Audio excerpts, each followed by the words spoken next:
კოალიციის წარმომადგენლები შეხვედრა სასულიერო პირებთან ქართული ოცნების ადგილობრივი შტაბის წევრები ახალციხისა და ტაო-კლარჯეთის მიტროპოლიტს ესტუმრნენ. მეუფე თეოდორე მმართველი პარტიის წევრები დალოცვა და მათ სულიერი სიძლიერისკენ მოუწოდა. როგორც მიტროპოლიტმა აღნიშნა, პოლიტიკური ძალები ქვეყანაში მშვიდობისა და ერთობისათვის უნდა ზრუნავდნენ. ტაძარში მიღებული კურთხევის შემდეგ შტაბის წევრებმა ეპარქიის სასულიერო პირებთან საკუთარი პარტიისა და ქვეყნის განვითარების გზებზე ისაუბრეს. გარდა ამისა, საუბარი შეეხო რელიგიური დანიშნულების ძეგლებსაც. შეხვედრის მონაწილეების თქმით, აუცილებელია სახელმწიფოს მხრიდან კანონი შემუშავდეს, რომელიც განსაზღვრავს თითოეული სარწმუნოების ძეგლების აშენება რესტავრაციის საკითხებს. როგორც კოალიციის ადგილობრივი შტაბის წევრებმა განმარტეს, ისინი მსგავსი შეხვედრების მოწყობას სომხური სამოციქულო და კათოლიკური ეკლესიების წინამძღვრებთანაც გეგმავენ. შეხვედრაზე მეუფე თეოდორემ ქართული ოცნების ახალციხის შტაბს საჩუქრად ღვთისმშობლის ხატი გატაცდა.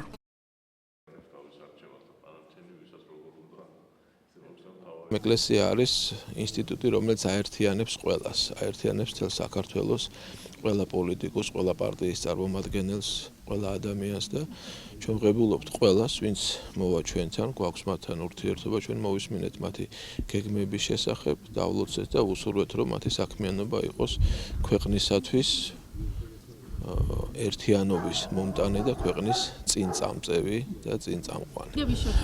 ჩვენ ვაპირებთ ასევე სომხური სამოციქულო ეკლესიის წარმომადგენლებთან შეხვედრას, ასევე კათოლიკური ეკლესიის წარმომადგენლებთან შეხვედრას, რამე თუ ჩვენ არ შეიძლება რომ რაღაც განსხვავებები გქონდეს ამ წარმომავლობის ეკლესიებში, რამე თუ ჩვენი ქალაქი და ის ადგილი, სადაც ეხლა ვართ, რაბათი ყოველთვის გამოირჩეოდა ტოლერანტობით და ერთმანეთის გვერდშია სინაგოგაც, მეჩეთით, სომხური სამოციქულო ეკლესიაც, მართლმადიდებლური ტაძრებიც, ასე რომ ჩვენ ვაგრძელებთ იმ ტრადიციას, რაც ჩვენ წინაპრებმა დაგვიტოვეს.